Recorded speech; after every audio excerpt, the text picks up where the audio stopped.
Hi, welcome to the first episode of our Mental Health and Wellbeing in COVID-19 webinar series, where we're going to be with you every day of the South African lockdown. I know some of you are streaming in from other parts of the world. We heard there's someone in from India this morning, so we're really excited about the reach of this being beyond just the borders of our own country. We're really excited as well to be able to offer something that's going to be an emotional and psychological resource for people in this time as we navigate really uncertain and difficult and confusing times that we're in. So my name is Theron Nightenfit. I am a co-founder and head of creative at Mygrow. My context here, by the way, is that I'm in my wife's home office, so I'm navigating that at the moment. I have 3 kids outside who you will no doubt hear at some point because just like you, I'm working from home. My colleague from work is Mark Baker, and he's on the webinar with us. Mark, do you want to introduce yourself? Yeah, hi there everyone. Great to be here with you. I'm also coming in from my home spare room. I've tried to make it look reasonably professional. Please don't laugh. But there might be a cat or two that come running past us as we do this.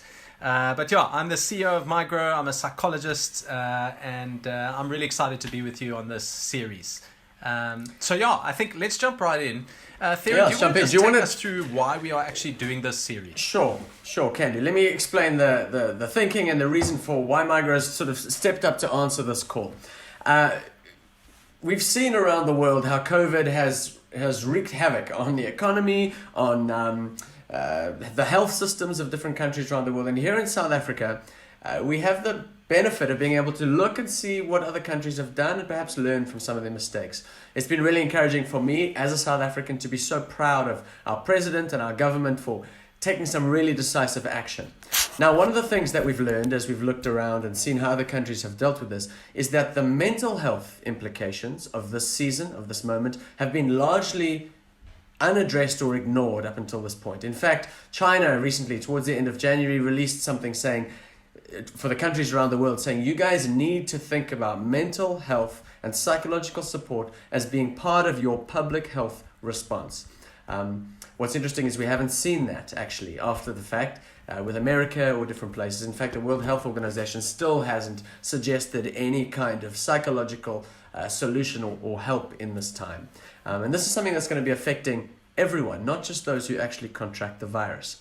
Now, as I said just now, Mygrow has really felt the need to answer this call. We have been working on material that can help in this arena for years anyway. So we've jumped in and said let's put this series together to be able to help anyone who is perhaps aware of the fact that this is going to be a difficult time psychologically and emotionally. So that's what it's about. That's why we've done it. Mark, do you want to tell us a little bit about who this series is for? Yeah, thanks, Theron.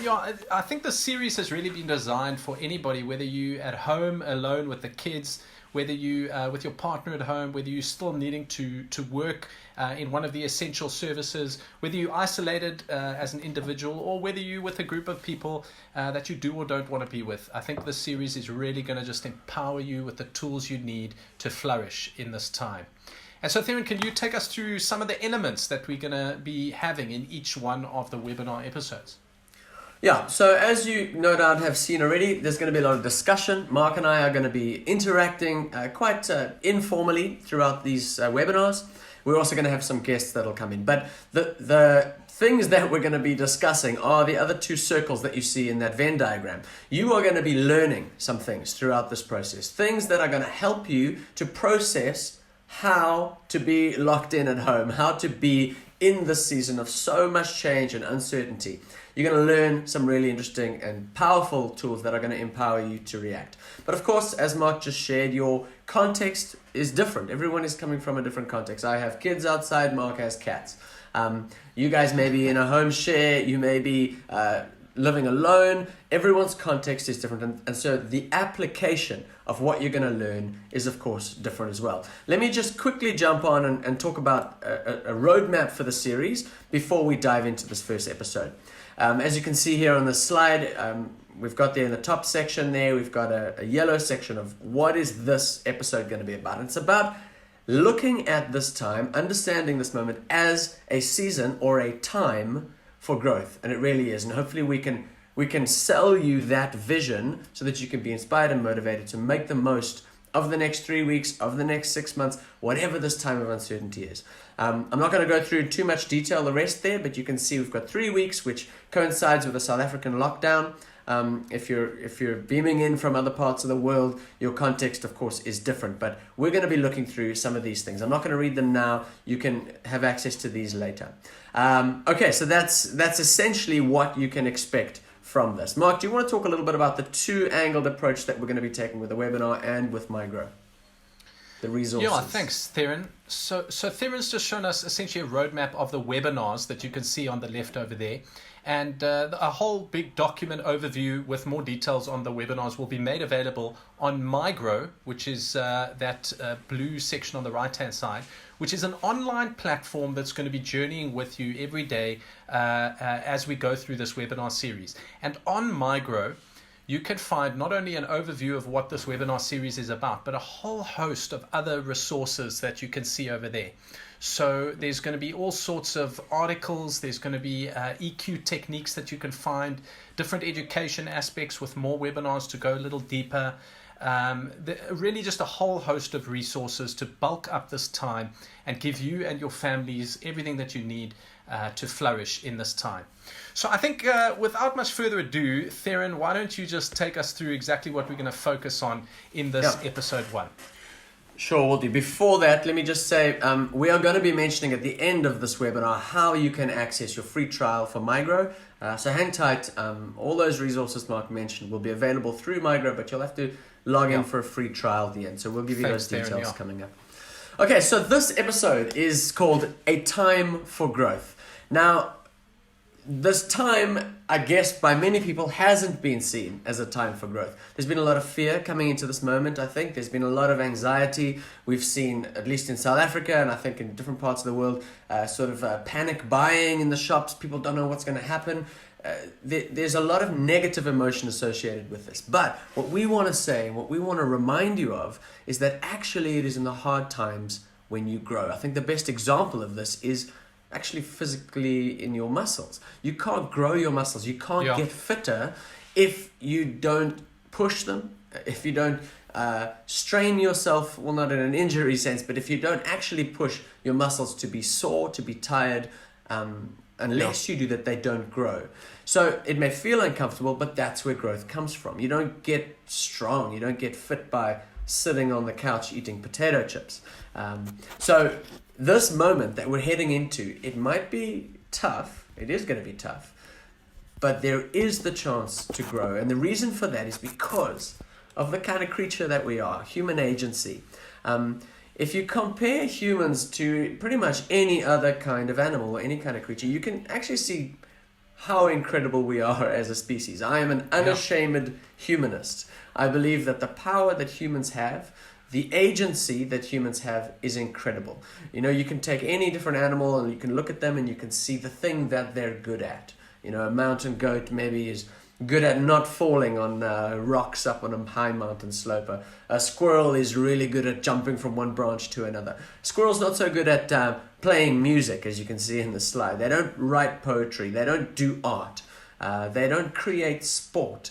They don't have an intellectual ability to actually build things, engineering, and that whole tradition of being able to manipulate our environment using mathematics and the laws of physics to do some pretty incredible things, like jumping out of an airplane, as you can see. There's no animal that does that for fun. You know, maybe a bird would, but they've got the wings built in to take care of themselves. We've figured out a way that we can do this and have fun and turn it into recreation. And, I mean, you can see there from my bottom one there are even some people who know how to use that claw machine thing to get the soft toy. You know, humans can learn and adapt and grow in so many different things, in so many different ways. And it's what makes us incredible. And we'll get into this, I think, at a later stage. But it's because of the power that we have in our brain, our left and right hemisphere, which is brought together by our frontal lobes. Have you ever got that claw thing right? Have you ever actually got something out of one of those claw things? I think I may have. What I have got right is putting the 5 Rand coin in. I'm very good at that. I've done it a lot of times. You're a superior human then, if you ask me. Yeah, I've spent a lot of money on it. Anyway, Mark, do you want to jump in and just explain a little bit about sure, humans are amazing, humans are incredible, we have this agency, but how come then we don't always rise to that occasion? What are the things that affect us? How do we so often fall short of that vision? Yeah, thanks, Theron. I think, as we go through this webinar series, we'll look at a lot of different aspects of neuroscience and psychology to actually answer that question. But in the current context, the things that affect us primarily are the context that we are stuffed into with this kind of social isolation that has an impact on our relationships and the way that we do things. And then also the kind of change that's happening for people in their work environments, home environments, financial scenarios. And so I just want to touch on a couple of things here from just some of the theory in psychology that I think might be quite helpful, Theron, for some of the listeners. The first is just the impact of people in terms of the effect of isolation. And a couple of things that I just want to touch on here are solitary confinement, social deprivation, and something called the winter over syndrome. Now, listen out for some of the findings here. This is research that's been done on people that have found themselves in these three contexts. And in terms of solitary confinement, this researcher, Gracian, way back in 2006, was having a look at the solitary confinement that was happening in prisons and prisoners of war. And what he found was that solitary confinement really can lead to major psychiatric harm. That people start literally experiencing what he called neurological insanity, which means they start going insane because of the way their brain starts becoming rewired, and that there were traces of rewiring in the brain as a result of it. And then people experiencing panic attacks, obsessive thoughts, having dampened concentration and memory. So really, solitary confinement can have a radical impact on people. Now, just to give a caution to everyone listening in, this was really extreme examples of solitary confinement. So picture a cell with no windows, no doors, just really nothing, no kind of stimulation. So we're a far way away from that.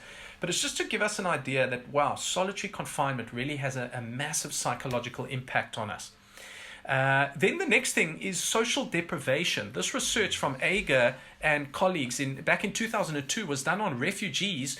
And what they found was that 54% of the refugees in their sample were struggling with clinical anxiety and 42% were struggling with clinical depression. So these are mental health issues that can be clinically justified because of what was happening in the lives of these refugees. And what they found was that those who did not experience these clinical problems had social support in some kind of major capacity.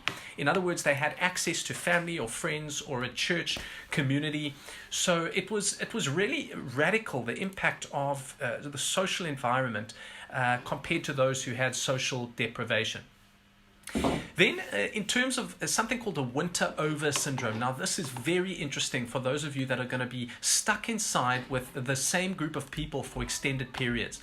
This research was essentially looking at people in Antarctica that were doing research down there, astronauts, people that are confined in a single space with the same group of people over long periods. And what's been found is something of a syndrome that starts emerging where there's this progressive depression that starts creeping in. People start exhibiting aggressive behaviors, struggling with insomnia and paranoia. And then there seems to be a dampening of cognitive functioning. So this winter over syndrome is quite real and may apply to some of us that are actually going to be in the same environment with people over time.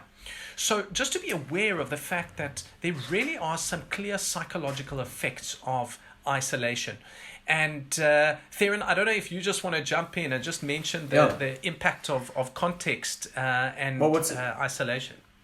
What's interesting here for me is that you've mentioned three separate studies, three separate constructs or ideas, some of them were studies, that talk about the impact when our relational dynamics are affected. So when you're all alone in a solitary cell and you've only got a rat to talk to, that's a certain kind of impact that is being had on your relational dynamics. Social deprivation in the form of refugees, that's, you're there in society, but you don't feel part of it because you're not with people who can give you cultural support. And then winter over syndrome, of course, you're with other people. You're in a bunker, or maybe you could think of the guys up in the space station. You're with people, but the dynamics have shifted, and each of those contexts are different, but each of them come with implications. They come with results. You see, the context matters, is essentially what we're saying. I just want to talk a little bit about this Stanford prison experiment, which is something which has been is very well known in the field of psychology, back from a number of years ago already, where they did this study at Stanford. They got a group of students, they screened them all for mental health and well-being to make sure they weren't getting any people that were going to be bias the results in one way or the other. They divided the group in half. They made half of them prison guards and half of them prisoners, and then they simulated a prison experience where the guards weren't allowed to physically beat the prisoners or anything, but they were allowed to treat them as prisoners. And very soon the entire thing devolved into such an abusive context that the study was actually pulled early. And it's been quite controversial since then, because what started happening was the guards themselves started exhibiting sadistic behavior. The prisoners themselves started struggling with a whole lot of psychological and mental health issues that weren't in their profiles before that point. And the findings that have come out of this study have said that the context has so much power on our behavior. I'd love to throw the ball back to you, Mark, to talk about coping around, how the context can lead us to adaptive or maladaptive behavior. Yeah, thanks, Darren.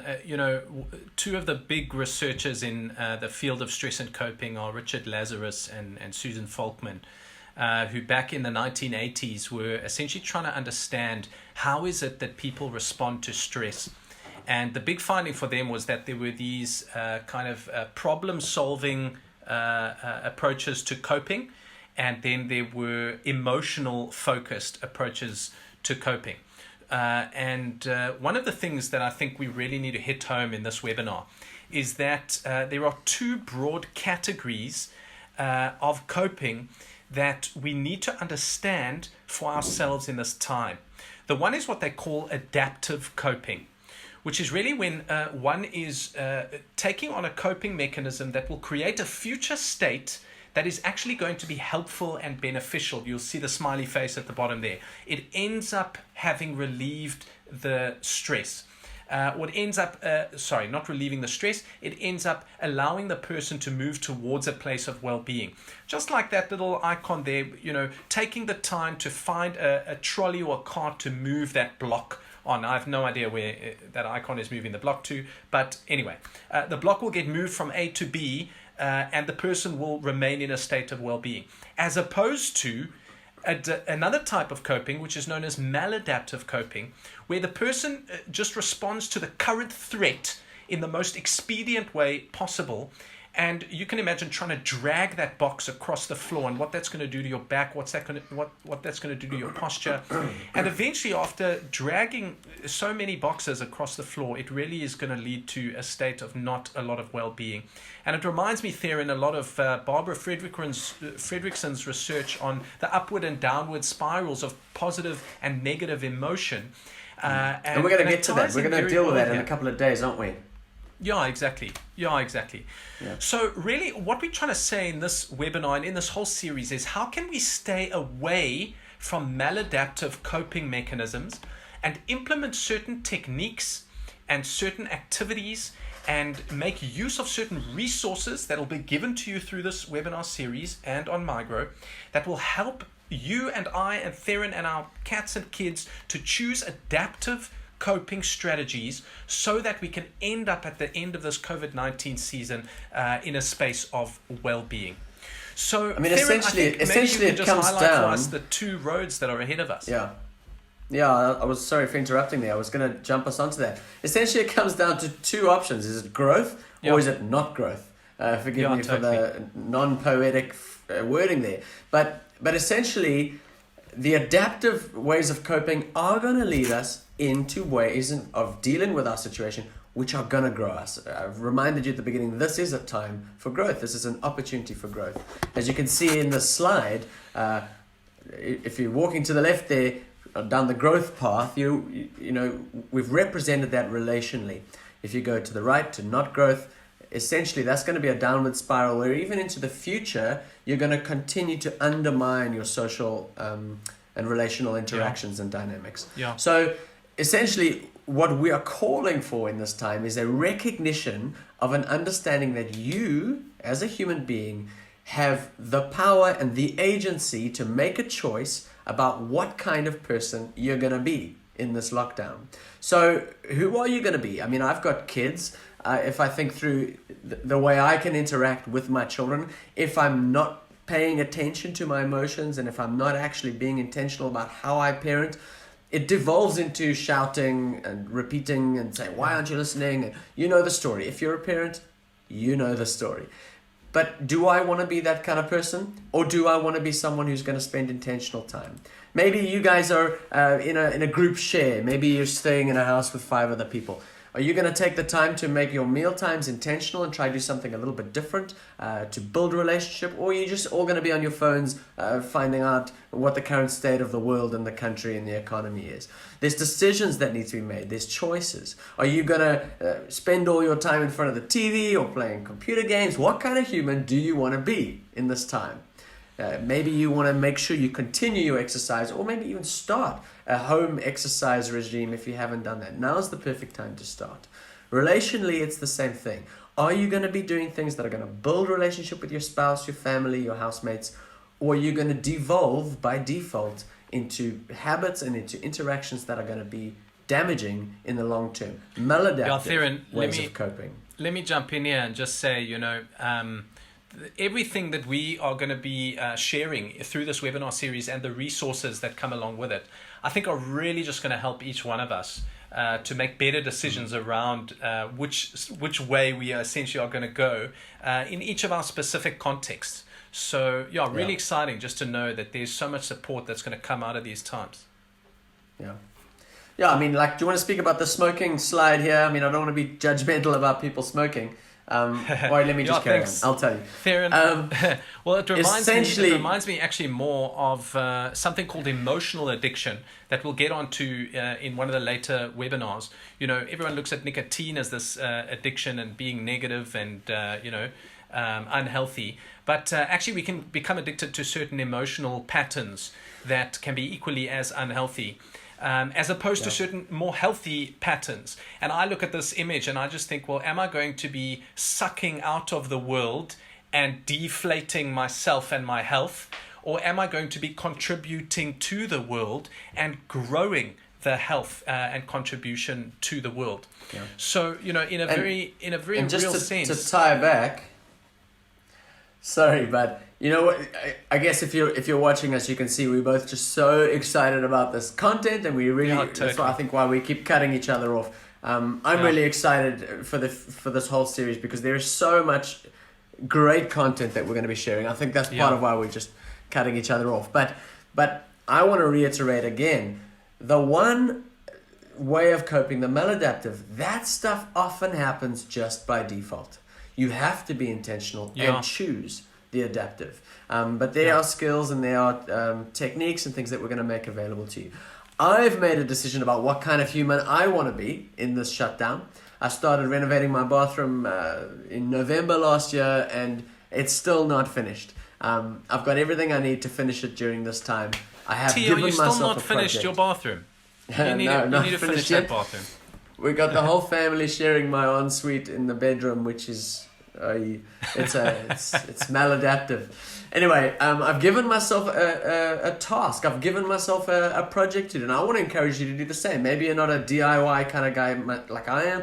Maybe there's a book that you've had on your shelf and you've been meaning to read this for years and you haven't. Well, now's the time. Take some proactive steps to add something into your life. So that's my question for you: is how are you going to grow to make your world better? Oh, here's my little daughter who's just popped in, but she's not on the screen yet, so let's see if she comes in.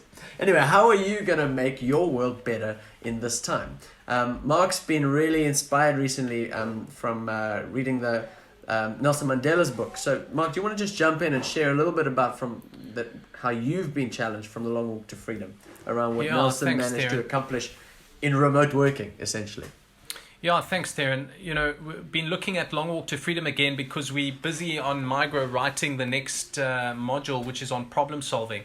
And really, I think Nelson Mandela gave his life to solving one of the biggest problems, which is institutional racism. And ultimately, he got it right in the end. And what stood out for me was in his last, in his kind of ending of the book, the final conclusion, the last few pages, he says this: "It was during those long and lonely years that my hunger for the freedom of my own people became, in other words, own people is what he went in with, became a hunger for the freedom of all people." So he went in with one kind of hunger, he came out with a different kind of hunger. And he says then that the oppressed and the oppressor alike are robbed of their humanity. You see, he went into prison with one kind of perspective on the world. And by the way that he went through that process over 27 years, he grew and developed into a different kind of person with a different kind of perspective. And instead of that perspective devolving into something less, it grew and erupted into something more. So much more that, in fact, he says this at the end there: "When I walked out of prison, that was my mission, to liberate the oppressed and the oppressor both." In other words, he wanted to liberate all of humanity. And we saw something of power and agency and influence that Nelson Mandela was able to have in a time when he was confined. And so we can look at this, and I just feel so inspired, remembering again the story of his life, that in this time of being confined, of being isolated, we have power, we have agency to change our worldview, and ultimately to change the contribution that we can have in the world as a result of it. So Theron, I wonder if you can just talk us through how to actually get access to some of the extra resources that are running alongside this webinar series. Sure. We are making available to anyone who's part of this webinar series a 21-day free trial on Mygrow. That coincides with the 3 weeks of shutdown here in South Africa, but if you're international, if you're coming in from somewhere else, it's open to you as well. And the resources that Mark mentioned earlier towards the beginning of this webinar are available in the Mygrow platform. So if you go, you can see there on that red arrow there, COVID-19 free trial. That's where you sign up to get the free trial. And once you're in, you'll be able to access those resources. We want to strongly recommend that you do a Mygrow session every day, and that'll be almost like that the webinar and the Mygrow session will be sort of 2 feet on this journey of health. I want to reiterate again that you're not going to change anything unless you lean in and be intentional. You're not going to grow unless you lean in and be intentional. And this is one of the ways that you can do that. Now's the time for that. You don't want to get to the end of this and realize nothing much has changed. You don't have anything else or anything more to offer. And the same old problems you've always had at work or in your family are still there, or perhaps even worse. I know in China, the divorce rates have gone up since the lockdown. I don't want to see those stats looking the same here in South Africa. I want to see relationships being strengthened during this time. We want to just end off with a video that we're going to play. And then after that, we'll sign off and you guys can enjoy the rest of this first day of the South African shutdown. Thanks so much, guys, for being part of this. We're going to play that video for you now.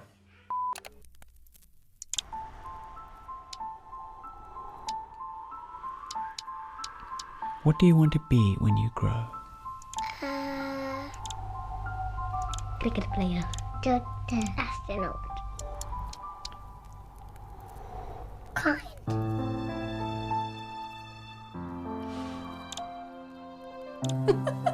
What do I want to be when I grow? Yeah. Wow. When I grow. That's quite a complicated question. The better version of myself. A better way of viewing the world. Someone who can help other people. I want to be awesome. Successful. Happy. Brave. Confident.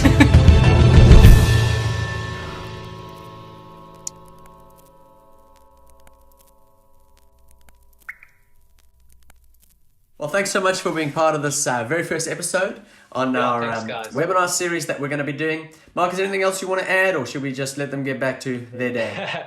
I always want to add something, and it's just that really so many resources are being made available to help each one of us through this time, to make it a time of flourishing rather than a time of stifling.